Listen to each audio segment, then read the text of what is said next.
Bem-vindos ao Mundo Metafta, onde exploramos as maravilhas da natureza com olhos de poeta e coração de cientista. Hoje, vamos mergulhar na Cordilheira dos Andes, a maior cadeia de montanhas do mundo, estendendo-se por mais de 7.000 quilômetros na América do Sul e atravessando 7 países: Argentina, Bolívia, Chile, Colômbia, Equador, Peru e Venezuela. Esta colossal espinha dorsal do continente não é apenas uma barreira de picos gelados. Ela é um laboratório de biodiversidade, apresentando ecossistemas que variam de florestas nubladas a desertos de alta altitude. Nessas condições extremas de frio intenso, radiação solar elevada e ventos incessantes, a flora andina desenvolveu adaptações de tirar o fôlego. Plantas que levam séculos para florescer, árvores que crescem como arbustos para se proteger e flores que exibem cores vibrantes para atrair polinizadores raros. Prepare-se para conhecer 10 plantas incríveis da Cordilheira dos Andes, verdadeiros tesouros da montanha que nos ensinam sobre a suprema arte da resiliência e da vida no limite.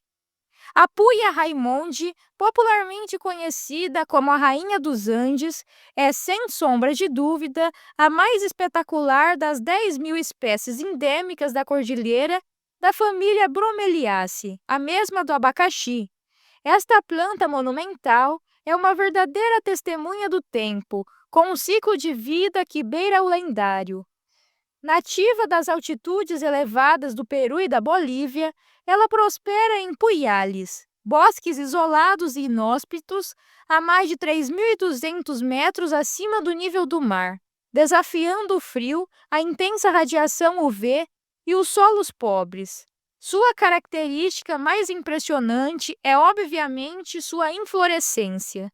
Por décadas, um período que pode variar de 80 a 100 anos, a planta dedica-se exclusivamente ao crescimento, formando uma roseta basal de folhas rígidas e serrilhadas que podem atingir mais de 3 metros de altura e servir de abrigo e armadilha para pequenos animais, dando-lhe a reputação de ser protocarnívora. Curiosamente, essa massa de folhas e a densa camada de espinhos protegem a planta durante os longos anos de espera, uma estratégia de sobrevivência que garante que ela chega ao auge do seu ciclo com energia suficiente para a reprodução final. A planta morre logo após esse evento único. O clímax de sua vida é a floração, um único e imponente espeto floral que se eleva dramaticamente do centro da roseta, atingindo alturas que podem chegar a 12 metros, o que a torna a maior inflorescência do planeta em termos de altura. Essa torre de vida é coberta por milhares de flores de um branco esverdeado vibrante que liberam um perfume intenso para atrair polinizadores de altitude, como beija-flores e morcegos.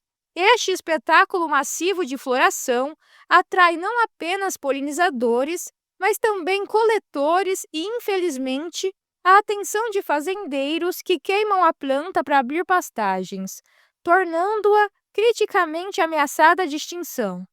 A Puya Raimonde é um símbolo da paciência da natureza e um ícone cultural, um farol de vida nas montanhas. Para mim, a Rainha dos Andes é a manifestação da espera e da explosão final, um lembrete vivo de que a grandiosidade exige tempo e que o clímax da vida é, por vezes, um único e inesquecível espetáculo de cor e resiliência. Sua existência nos ensina sobre a dedicação total a um propósito singular. A iareta, ou azorella compacta, da família Apiaceae, é a encarnação da resistência geológica, uma planta que transformou a lentidão em uma tática de sobrevivência. É uma das formas de vida mais curiosas e antigas do altiplano andino. Encontrada em altitudes extremas, tipicamente entre 3.200 e 4.500 metros na Puna do Peru, Bolívia, Chile e Argentina. Sua característica botânica mais notável é a sua forma de crescimento em almofada densa ou almofada de musgo, que pode se estender por metros e atingir a consistência de uma rocha, muitas vezes parecendo musgo petrificado ou corais terrestres.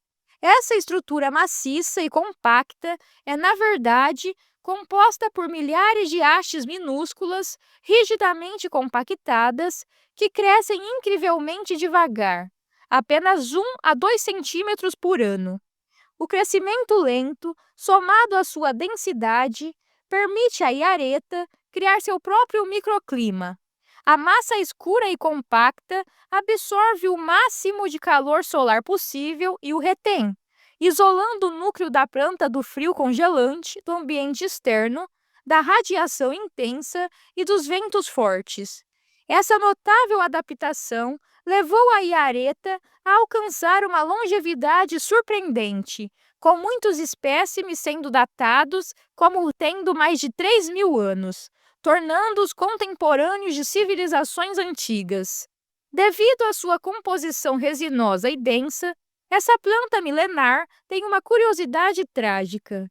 Era tradicionalmente colhida como combustível, sendo cortada e transportada como blocos de turfa, o que a levou a um sério risco de extinção e a sua inclusão em listas de proteção.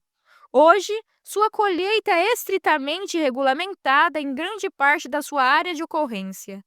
A iareta é um estudo de caso em biogeografia e resiliência biológica, provando que a imobilidade e a lentidão podem ser as maiores armas contra o caos ambiental.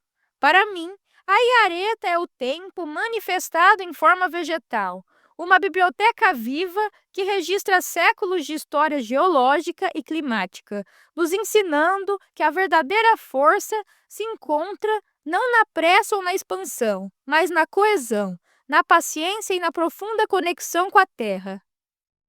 A árvore de quina, ou Cinchona pubescens, da família Rubiaceae, é talvez a planta com um legado histórico e medicinal mais profundo da Cordilheira dos Andes. Nativa das florestas nebulosas e encostas tropicais da América do Sul, da Costa Rica à Bolívia, esta árvore, de tamanho médio, é a fonte de uma das substâncias mais cruciais da história da medicina global, a quinina.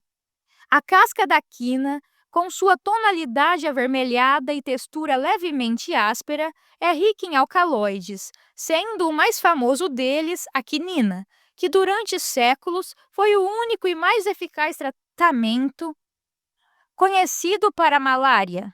A curiosidade histórica que a cerca é lendária, com a lenda de que a planta foi descoberta por povos indígenas que observaram pumas doentes se curarem ao roer sua casca. A descoberta pela ciência ocidental no século XVII foi um ponto de virada, transformando o destino de impérios e o curso de guerras, ao permitir que europeus se estabelecessem em regiões tropicais, antes inabitáveis devido à doença. O uso descontrolado da casca, impulsionado pela demanda global, levou ao quase esgotamento da cincona selvagem nas florestas andinas, transformando-a de um tesouro botânico a um recurso em crise de conservação. Em resposta, a extração de sementes e o cultivo forçado foram iniciados em colônias fora da América do Sul para garantir a produção de quinina. Botanicamente, a Cinchona pubescens é notável por suas folhas grandes, frequentemente avermelhadas ou pubescentes, e por suas pequenas flores tubulares de cor rosa ou vermelha que exalam um aroma doce e sutil, contrastando com o amargor lendário da sua casca. A história dessa árvore é uma intriga de ciência, política e ecologia, sendo diretamente responsável pelo nascimento da água tônica, que originalmente contém quinina misturada com água e açúcar para combater a malária. Para mim, a árvore de quina é um monumento à farmácia da natureza, Uma árvore cuja amargura interna salvou milhões de vidas humanas, nos ensinando que a cura mais potente pode vir de onde menos esperamos e que a história da humanidade está inseparavelmente ligada aos segredos de uma casca da floresta. A quenhoa, ou Polylepis, da família Rosaceae, é a árvore que ostenta o título de recordista de altitude do mundo, sendo a lenhosa que cresce nas maiores alturas do planeta, desafiando os limites da vida arbórea. Este gênero, que inclui diversas espécies, é endêmico dos Andes, prosperando em altitudes que podem ultrapassar os 5.000 metros, em locais onde a maioria das outras árvores simplesmente não consegue sobreviver ao frio extremo, aos ventos incessantes e ao solo pobre e rochoso. O que torna a quenhoa um milagre botânico é a sua notável adaptação. Em vez de crescerem de forma alta e ereta, como árvores de planície, elas assumem frequentemente uma forma retorcida e compacta, com troncos espessos e ramificados, o que minimiza a exposição ao vento e a perda de água. A curiosidade mais visível e adaptativa da quenhoa é a sua casca. Ela é composta por inúmeras e finas camadas de casca vermelha ou marrom clara que se desprendem como papel. Essa camada grossa e esponjosa funciona como um isolamento térmico extremamente eficaz, protegendo o câmbio vascular das flutuações de temperatura extremas que ocorrem rapidamente na alta montanha. Suas folhas são pequenas, coriáceas e muitas vezes cobertas por pelos finos, uma tática para reter umidade e reduzir a transpiração. Ecologicamente, as florestas de quenhoa são crucialmente importantes, pois formam um ecossistema insular que serve de abrigo vital para diversas espécies de fauna endêmica dos Andes, como aves raras e mamíferos. Infelizmente, a madeira densa e o seu poder calorífico a tornaram historicamente uma fonte primária de lenha para as comunidades de altitude, levando à devastação e fragmentação de muitas dessas florestas, que são hoje consideradas vulneráveis. Esforços de reflorestamento são vitais para a sobrevivência deste ecossistema único. Para mim, a quenhoa é a personificação da teimosia da vida, uma árvore que se recusa a ser derrotada pelas forças mais duras da natureza, nos ensinando que para prosperar nos ambientes mais inóspitos é preciso ser flexível, compacto e construir sua própria armadura protetora contra o mundo. A batata, ou Solanum tuberosum, da família Solanaceae, a mesma do tomate e da pimenta, é a planta mais subestimada e, ao mesmo tempo, uma das mais influentes da história da humanidade, com sua origem inegavelmente cravada na Cordilheira dos Andes. Embora hoje seja um alimento mundial, a batata selvagem e sua diversidade florescem e foram domesticadas inicialmente nas montanhas frias e áridas que se estendem do sul do Peru ao norte da Bolívia há mais de 10.000 anos. O que a torna um tesouro andino é a sua imensa variedade genética.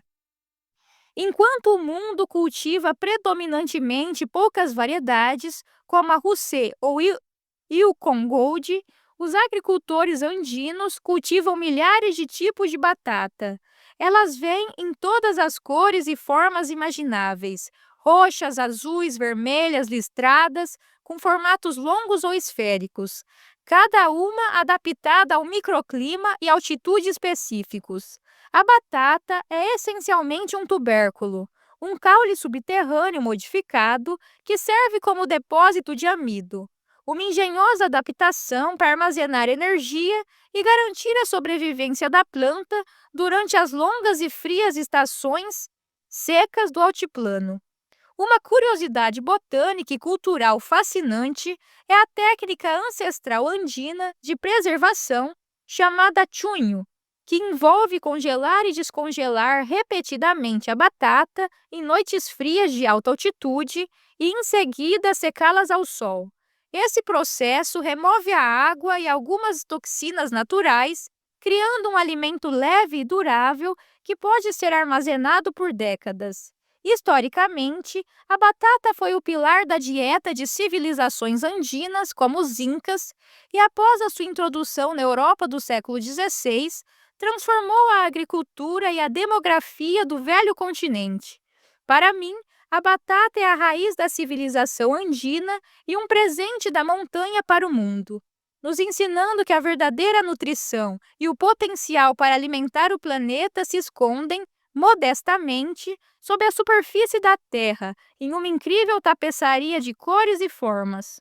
O Ichu, ou Stipa Ichu, frequentemente listada em gêneros relacionados como Jarava e Icu, da família Poaceae, é a gramínea quintessencial das altas planícies e estepes da Cordilheira dos Andes, um símbolo de persistência e utilidade. Esta planta é a paisagem dominante da puna e do altiplano, estendendo-se por altitudes que variam de 3.500 a mais de 4.800 metros, abrangendo do Peru e Bolívia até partes da Argentina e Chile. O Ichu é uma grama perene que cresce em tufos densos e resistentes, com folhas longas, finas e extremamente coriáceas, que são frequentemente de cor esverdeada ou palha amarelada. Sua adaptação à alta altitude é notável. A estrutura em moita protege as bases das folhas do vento e do frio, e a textura rígida das folhas minimiza a perda de água por transpiração, sendo uma planta que suporta longos períodos de aridez e geadas noturnas. Apesar de ser forragem de baixa qualidade devido à sua rigidez, o ichu é vital para a alimentação de animais de pastoreio nativos, como a lhama, a alpaca e a vicunha, especialmente nos meses de seca e inverno, quando outras plantas são escassas, mantendo vivo o ecossistema e a economia pastoral andina. Culturalmente, o ichu é de valor inestimável. Por milhares de anos, as comunidades andinas o utilizavam como matéria-prima essencial. É trançado para a confecção de cordas e esteiras e, mais famosamente, usado para a cobertura de telhados de casas e armazéns tradicionais no altiplano. Em uma das demonstrações mais impressionantes de engenharia indígena, o ichu também era usado na construção de pontes de cordas suspensas que atravessavam profundos desfiladeiros, como a famosa ponte Quezuachac, no Peru. O uso do ichu exemplifica a profunda relação entre o povo andino e sua flora nativa. Para mim, o ichu é a espinha dorsal vegetal do altiplano, uma grama humilde que se transforma em abrigo, alimento e sustentação, nos ensinando que a verdadeira utilidade e resiliência se encontram na capacidade de se manter firme e coesa, mesmo onde a vida parece mais escassa. A flor de chuque, pertencente ao gênero Chuquiraga, da família Asteraceae, a mesma do girassol, é um arbusto icônico da alta montanha andina, conhecido por sua aparência espinhosa e suas flores vibrantes que iluminam a paisagem árida. Estas plantas são endêmicas e extensamente distribuídas, encontradas nas estepes e encostas rochosas de grande altitude, do Equador ao Chile e Argentina. O nome popular chuqui ou chuquiragua tem origem quechua.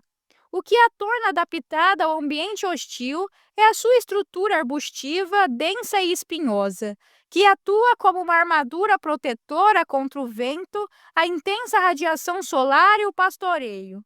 As suas folhas são geralmente pequenas, coriáceas e muitas vezes pontiagudas, crescendo em cachos densos ao longo dos ramos lenhosos. O florescimento, no entanto, é o seu espetáculo. A chuquiraga produz flores tubulares, sem pétalas evidentes, de cor laranja intensa ou amarela vibrante. A forma da flor, juntamente com o seu néctar abundante, é ideal para a polinização por beija-flores de alta altitude, que se tornaram dependentes dessa fonte de alimento em um ambiente onde poucas flores conseguem sobreviver. A cuquiragua é um excelente exemplo de coevolução entre a planta e o polinizador em um nicho ecológico desafiador. Além do seu papel ecológico, a planta tem sido utilizada pelas comunidades andinas. Os ramos secos servem como lenha de excelente qualidade para cozinhar e aquecer casas devido ao seu alto poder calorífico. Na medicina tradicional, o chá de chuquiraga é usado para tratar condições respiratórias e como diurético, embora a investigação científica sobre a sua eficácia seja limitada, ressaltando a sabedoria popular no uso da flora nativa. A chuquiraga é um ponto focal de cor em um mar de tons de terra, atraindo a vida em meio ao deserto. Para mim, a flor de chuque é a demonstração da beleza que floresce na adversidade, uma planta que veste uma armadura de espinhos para sobreviver, mas revela um coração de fogo e néctar, nos ensinando que a verdadeira atração e a doçura podem coexistir com a aspereza e a proteção. As orquídeas do gênero Miltoniopsis, as orquídeas amor perfeito, são uma das joias florais mais delicadas e espetaculares da Cordilheira dos Andes, contrastando com a rusticidade das plantas de altitude extrema. Estas orquídeas epífitas, que crescem em outras árvores, ou litófitas, que crescem em rochas, são nativas das florestas nubladas e das encostas úmidas e frias da Colômbia, Equador, Peru e Bolívia. Diferentemente de muitas orquídeas tropicais que exigem calor, a Miltoniopsis prospera em altitudes mais elevadas, geralmente entre 1.500 e 2.000 metros, onde as temperaturas são amenas e a umidade é quase constante, imersa na névoa da montanha, seu ambiente ideal. Sua característica mais marcante é a flor, que de fato se assemelha a uma flor amor perfeito, mas em uma escala maior e com a complexidade estrutural típica das orquídeas.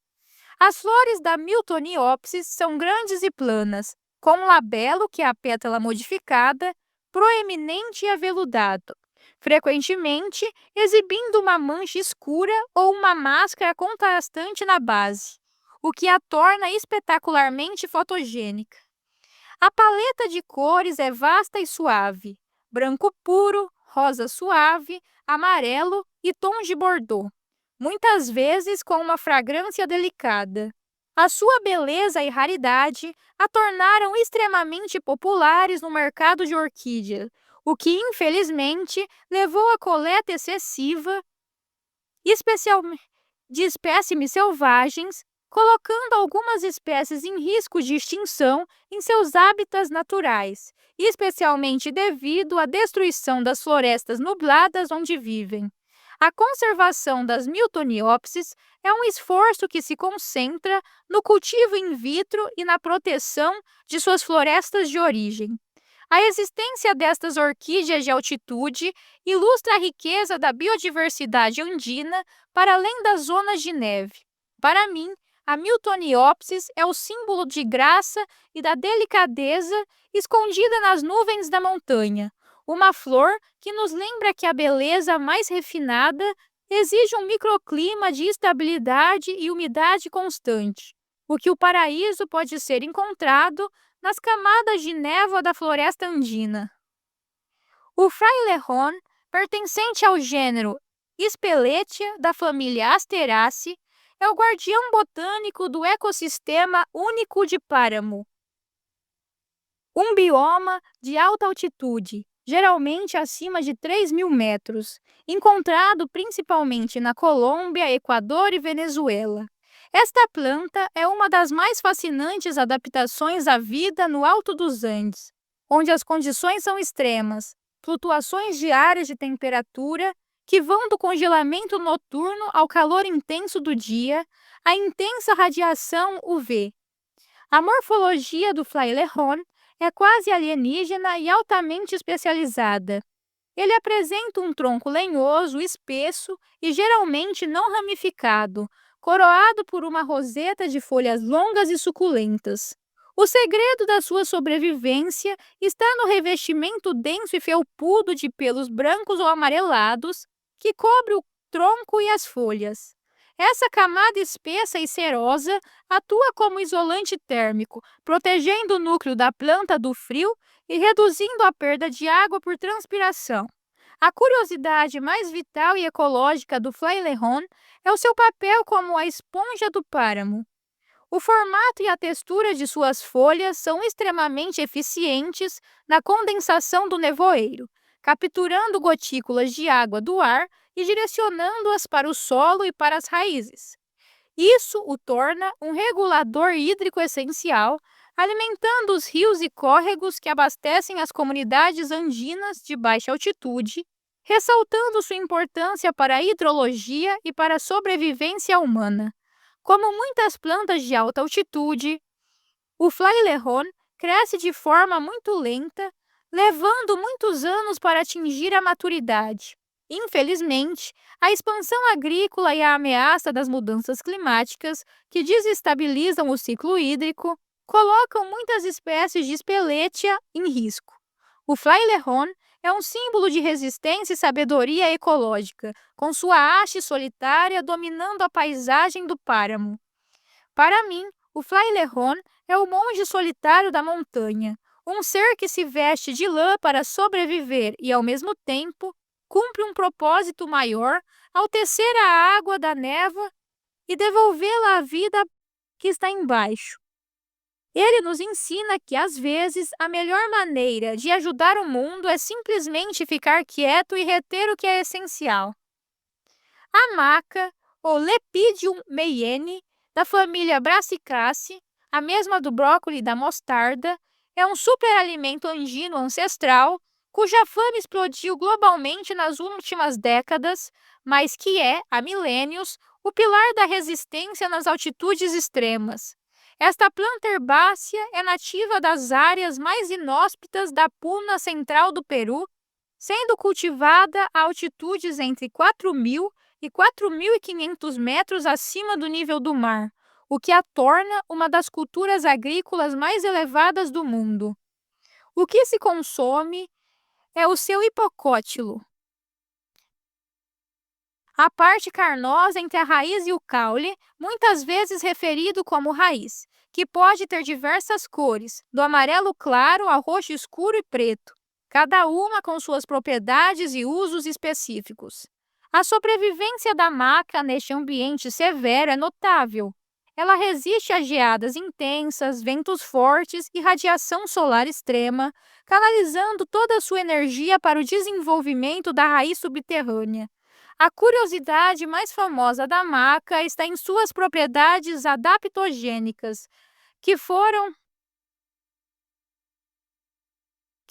valorizadas pelos incas e seus predecessores. É conhecida tradicionalmente como um tônico para aumentar a energia, a resistência e, mais notoriamente, para melhorar a fertilidade. Historicamente, os guerreiros incas consumiam maca antes das batalhas para aumentar sua força e vigor. A ciência moderna tem investigado seus fitoquímicos, que incluem glucosinolatos e macaenos, que parecem ser responsáveis por seus benefícios para a saúde e por seu sabor terroso e ligeiramente adocicado. O cultivo da maca é uma tradição de séculos que sustenta as comunidades de alta altitude, sendo um dos poucos cultivos viáveis em climas tão frios. A preservação da sua diversidade genética é crucial, pois muitas variedades locais estão ameaçadas pela popularidade das poucas cultivares mais comercializadas. Para mim, a maca é a essência condensada da força andina, uma pequena raiz que absorveu a dureza do solo e a energia do sol para se transformar em um elixir de vitalidade, nos ensinando que a verdadeira força não é a que se exibe, mas a que se constrói lentamente no silêncio da terra, pronta para nutrir e sustentar a vida. E assim, chegamos ao final da nossa expedição pelos picos mais altos do planeta. Cada uma destas 10 plantas é uma lição de vida, provando que nos ambientes mais inóspitos, A natureza encontra soluções mais geniais e poéticas. Adaptações incríveis te inspirou mais? Deixe seu comentário e nos diga qual é o seu tesouro da montanha favorito. Se você gostou dessa jornada com olhos de poeta e coração de cientista, não se esqueça de se inscrever no Mundo Metáfita e ativar o sininho. E até a próxima aventura!